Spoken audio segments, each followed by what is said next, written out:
This video is basically gonna be me ranting about savers, about how thrift stores are raising their prices. My family calls it my superpower.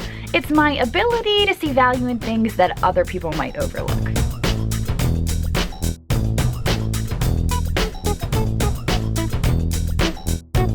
Sometimes I go picking with my boyfriend, sometimes it's my best friend Sue, and sometimes it's my kids. But at the end of the day, it's all about having fun and hopefully just maybe making a profit. Let's forget for a minute that I am a reseller. I am not a reseller. I am somebody who knows fair market value of items. I'm just a regular person and I like to shop. And I don't know, I don't resell. I just know the value of antiques and collectibles and blankets and coats. And I just know the average value of stuff. That is who I am. I'm not the crazy lamp lady. Forget everything you know. Okay, so say that I am going to a thrift store and I walk into a Savers and I find these candlesticks that are $20 a piece and they are valued on the internet at $10 for the pair, but they are asking $40 for the pair here. And this is outrageous. Why in the world would they be asking so much money at a thrift store? That is more than you at an antique shop. You can spend less shopping on eBay for the items when you should. I mean, what happened to thrift stores, okay? What happened to thrift stores?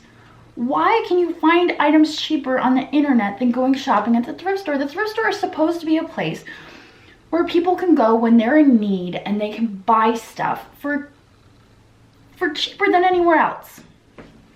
The resellers are to blame. Okay, I've heard that a lot after my most recent video. And okay, maybe all the people that are working there are sitting in the back room on their phones watching YouTube resellers and they're like, oh my God, did you see Jocelyn just got a lamp and she's selling it for $250. Go raise the price on those lamps right now. You know, maybe it's possible. I don't know. What do I know? But the truth of the matter is, I maybe that's somewhat to blame, but who gives these workers the qualification to price these items? Because what I'm seeing is people in the back room of these thrift stores looking on eBay at the listing prices. Not the sold prices, mind you, the listing prices, and thinking that it gives them the qualifications to price things. Okay, so, for example, stay right there.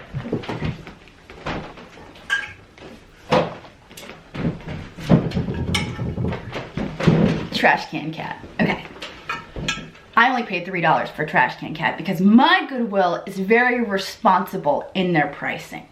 And they're responsible enough to know that this cat is worth maybe a little bit more than $3, but $3 is a fair market price at the thrift store. At the thrift store, you would expect to pay $3 for this cat. You know, maybe if someone was to buy this and resell it, they could sell it for 10 to 15, but you know what? They got their money out of it. They're flipping the volume. They have a lot of volume. But, you know, if I was to turn around and say, I'm gonna list trash can cat on eBay right now for $500. The Savers in Warwick, Rhode Island is going to find, oh, wait, we got a trash can cat out on the shelf right now. Quick, go change the price to $500. That's how much it's worth. Do you think trash can cat is gonna sell on eBay for $500? Am I gonna make $500 on trash can cat? No, I'm not. Is trash can cat worth $500? No, she's not. She's not worth $500. Just because I'm asking $500 for her does not mean she's worth $500. She's a trash can cat, for crying out loud. This is what I'm saying. I'm saying these people in the back room looking on eBay don't even know to look at the sold prices. Look at the sold prices. There was a candlestick at Savers and they were asking $15 for it. You know how much it sells on eBay for? $2. It sells for $2 and they're asking $15 for it.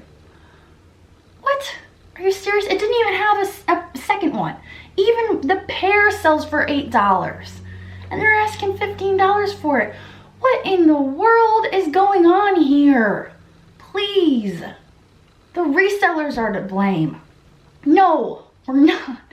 I mean, yeah, okay, maybe we are. Maybe they're all sitting back there watching our videos and thinking that we're to blame. But the bottom line is these shops are supposed to be dealing in volume. They're supposed to be dealing in volume. And people watching my videos, maybe I haven't been on YouTube long enough, and maybe people just don't know me well enough to know that the reason I was so outraged in my last video was not because I couldn't go in there and make $1. Those of you who have been with my channel a long time know that I will go into an antique shop and I will look around and I might find some really cool stuff. Maybe I can't buy anything for resale, but I'll talk about stuff. I'll look at stuff. I'll say, oh, look at this cool lamp. It's priced at this. There's not really room for resale, but it's really cool. And I'll have a video and I'll talk about stuff, and I'll end the video with, we didn't really have a whole lot today. You know, we couldn't make money. And that's perfectly fine. I could go into a thrift store and do that, and I'd have no problem with it. My issue is going into a thrift store and seeing prices that are higher than what the items are worth. That is an issue. That is a serious issue. Now, after posting that video, I was getting messages from people. For example, I got a message from a viewer saying, I went into a thrift store and I found this comforter that I liked, and they wanted $35 for it, for a used ratty comforter. $35 for a comforter that was used, that somebody else had on their bed. And they're like, I left it there, I went home, I went on the internet, and I bought a brand new one for 25 bucks, shipped to my door. There is an issue when the thrift stores are raising their prices so much that the consumer is able to find better deals elsewhere. I mean, and my other issue is, okay, so those candlesticks that I saw, there was another pair, I don't know if I talked about those yet. The other pair there, they wanted $40 for them. $40 for a pair of candlesticks that sell for maybe 10 to 15 bucks. So even on half off day, they're overpriced.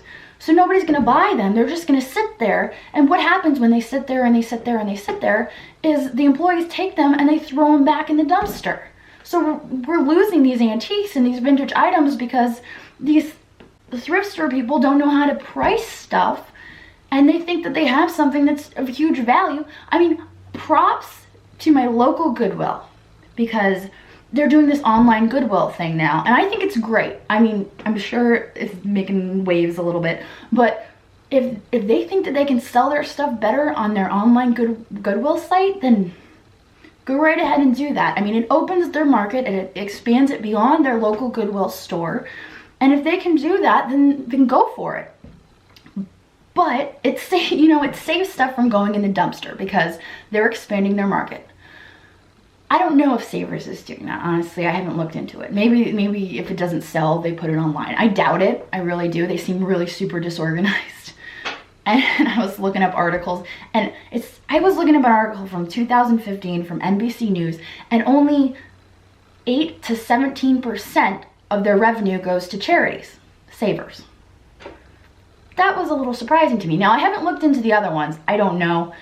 I didn't do a whole lot of research before. I probably should have. I probably should have done a little more research. I'm like, oh, Goodwill, props. I love, you know what? I'm a little biased because the employees at my local Goodwill, I really like them, so I'm biased. I'm just gonna throw that out there. But I felt like I needed to make this video. And the thrift stores are out of control. They need to rein it in a little bit. And the way I see it, they have three main groups of shoppers. Okay, they have the people that are like people whose houses just burned down, people who can't afford to go out shopping for brand new stuff. But you know what? Now they can, because the thrift stores are hiking their stuff up so much that they might as well go shopping for new stuff, because who can afford the thrift stores these days? You've got the people who just like a good bargain, and then you've got the resellers. Okay, the resellers are the ones who are going to grab the stuff, and but you can't just look at what the resellers are buying and try to hike your prices up for the resellers to prevent the resellers from buying it. Like, where is the common sense here? What happened to your core values and your core, oh, we're here to help the community, we're here to, the bottom line is, maybe we should start donating to your local thrift stores, your local charities, and forget these big chain places because they're just gonna keep hiking up their prices, and it's getting to the point now where even the people in need can't shop there. I mean, I have tons of nice little local charity shops here in my area, and that's where my stuff's going. I don't know about you. Oh, I'm so grumpy about this, but that is my 2 cents. I hope I didn't go on too much. That was a total rant though. I was gonna say, I hope I didn't go on that, but I totally just ranted all about that. That was a rant, and I apologize. But I think it needed to be said, and I know there was a lot of people chiming in on it, and they were all like, da, da, da, da, and it just got me going a little bit. I've been stewing about it for a couple days, and it feels good to get it off my chest. So take that, Savers Value Village.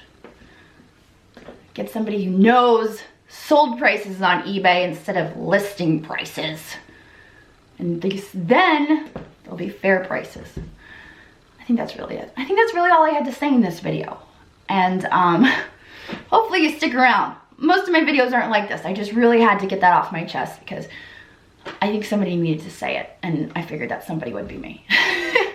All right, I will catch you guys next time. Hopefully you stick around and you're not completely turned off from my videos. All right, later.